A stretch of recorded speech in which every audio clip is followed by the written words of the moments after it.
If you're in a long distance relationship, then you'll probably know that it is a little bit more difficult than a normal relationship. However, I want to make sure that you have some realistic standards and expectations about what you should actually be expecting if you are in a long distance relationship. Because sometimes we can miss those red flags and assume that that sort of behavior is normal when in fact it is absolutely toxic.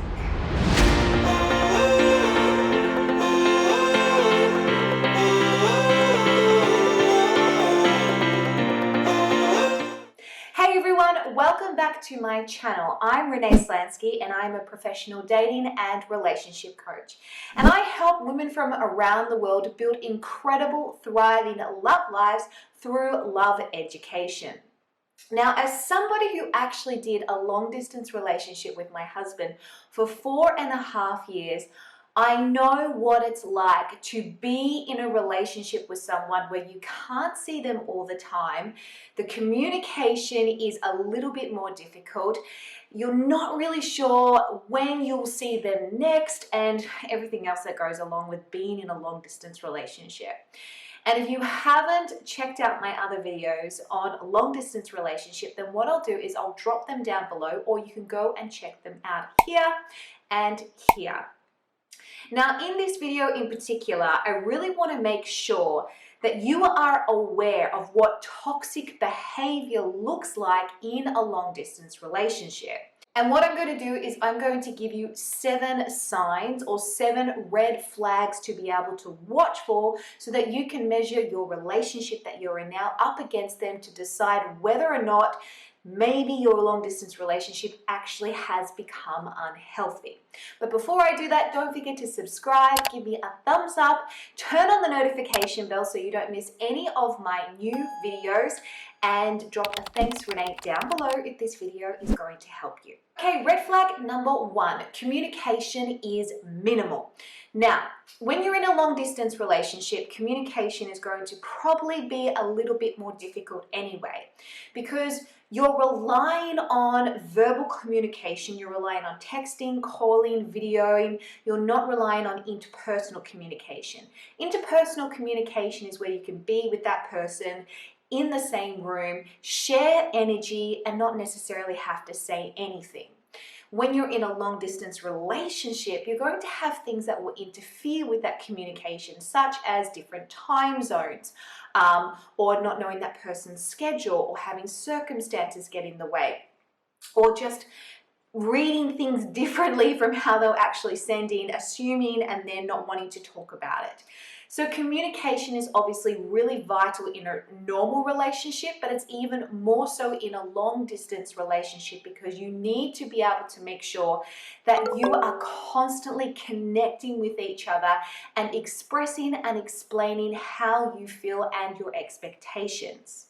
Now, if the communication is minimal, meaning you barely hear from them, you kind of text or call maybe once a day or once every couple of days, and there isn't a level of consistency, then that is a red flag. Now, of course, as I said before, time zones get in the way and everyone can get busy. However, there should still be some level of communication about why that person can't talk to you.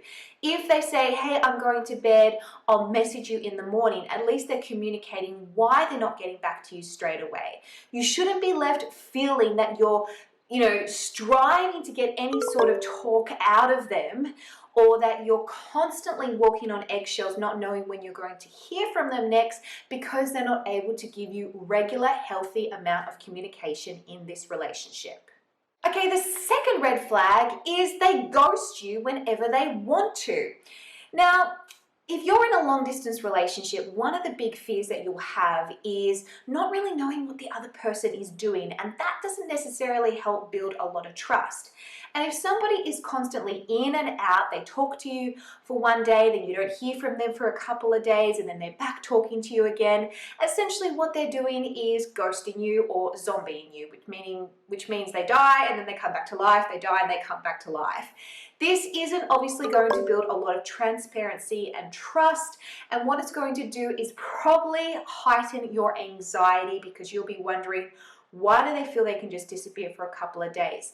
Does this mean that they're not emotionally available? Does it mean that they're not as invested in the relationship as you? Does it mean that you're not a priority? It probably means a couple of those things that I just listed. This is why it's really important that even if you're in a long distance relationship, and there's obviously different factors that will come in that will make it more difficult, you still need to set a standard. You still need to understand what is fundamentally healthy to building a relationship so that if you do eventually get through this phase of being apart from each other and want to start building a life together, you know that it isn't all going to fall apart, and you know that the person that you're actually building this life with is on the same page as you. And that means they're not going to just do the disappearing act whenever it feels convenient for them. Okay, number 3, they emotionally blackmail you. When we're in a long distance relationship, there can be a lot of emotions that get thrown around and a lot of things that's said in moments of anger and hurt because we miss that person. We want to be with them and it's really hard. We go through phases of wanting to break up, wanting to give up, and then missing them so much and realizing you can't live without them. It can be a little bit of a roller coaster. And that's why I will say if you are in a long distance relationship, you need to have the goal of not making it long distance anymore. You need to be able to work towards actually being in the same city, the same country, on the same page, and building a life together so that there is some unity. Now, if the relationship is toxic, then what will happen is there will be a lot of emotional manipulation in there. Things like them saying, well, you never call me, so why should I call you back? Or they'll start to gaslight you for certain things that they're trying to make you think that you've done when you realize you weren't really doing anything wrong. Any sort of manipulation or any sort of emotional blackmail in any type of relationship is toxic behavior. And if somebody wants to use distance as a reason to manipulate you to do certain things or feel a certain way, I want you to know that that is a red flag. Okay, number 4, they expect you to do all the work. Now, relationships require teamwork, and teamwork doesn't necessarily mean that you do equal 50-50 all the time.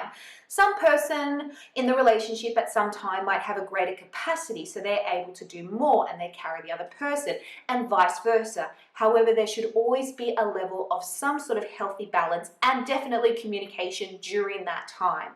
But if one person is doing all the work, all the calling, all the organizing, and the other person is just sitting back and not putting in any effort, that is a red flag.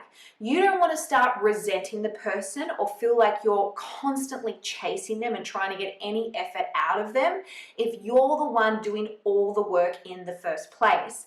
Long distance relationships take a real mindset of commitment because they do require more work. So it can't just be one person who's committed to doing the effort. Both of you need to be committed to doing the effort to make this relationship work. Okay, tip number 5. They start close relationships with somebody of the opposite sex or somebody else who you believe could be a potential threat to your relationship. In a long distance relationship, obviously you crave to have intimacy, you crave to have that physical connection, and it becomes really frustrating because you can't, because you're in separate countries or cities and you just can't be with each other. And let's be honest, trying to be intimate or doing any sort of phone sex or video sex or anything like that over a screen isn't the same as having that connection in person. And what I often see is that people will then go and try to seek that intimacy and connection and energy from somebody else. Now, it may not start off with the intention of wanting to be sexual. However, they will crave that energy and connection that they're not literally able to get from you because of the distance that you have. So if you find that all of a sudden your man is out there hanging out with girls all the time, having really close friendships with certain women, even if it's work colleagues, that is a red flag, and that is behavior that you need to monitor and you need to communicate about. Somebody who builds close relationships with somebody else really is going to be a threat to your relationship, because intimacy isn't just about sex for starters. Intimacy is about sharing some sort of energy and emotional connection. And if he's doing that with another person instead of doing that with you, then he's going to feel more drawn to that other person and is going to probably start pulling back from the relationship that he has with you, because that requires more work. Okay, red flag number 6. Everything is always on their terms. This is almost like, I guess it's a little bit of like blackmailing as well. However, it might just come down to the fact that they think that they're always right. Everything has to be done the way that they want it to be done, because they're struggling with being able to compromise or be flexible in what a long distance relationship actually requires. Now, in realistic standards, somebody may need to put in a little bit more sacrifice than the other. For example, I was the one who had to move countries to be able to be with my husband.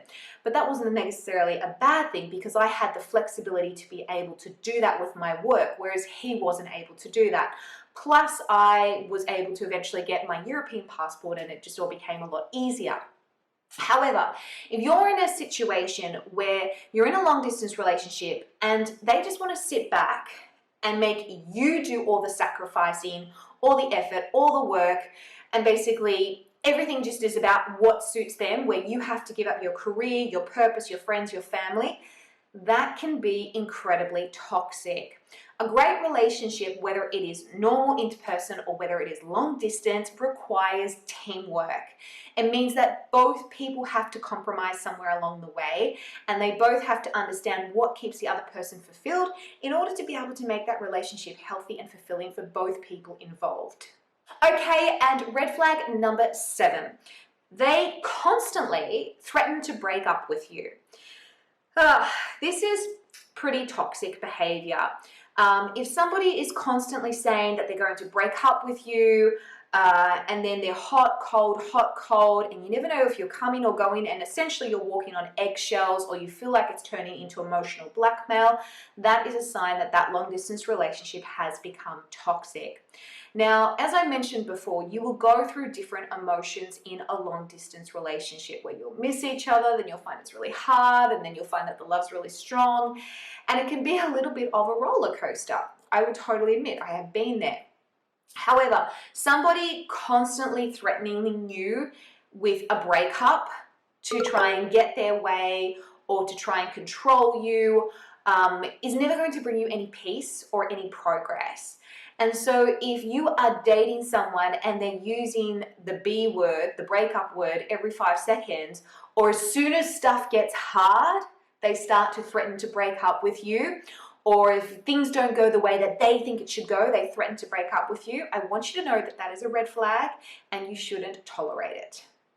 Well, there you go. I hope that this video has helped you, and don't forget to check out my other videos on long distance relationships, how to be able to create that intimacy in long distance relationships, whether or not you should even be in a long distance relationship, and all my other videos as well. Don't forget to subscribe, give me a thumbs up, and drop a thanks to Renee if this video has helped you. And I'll see you girls and guys next time. Bye for now.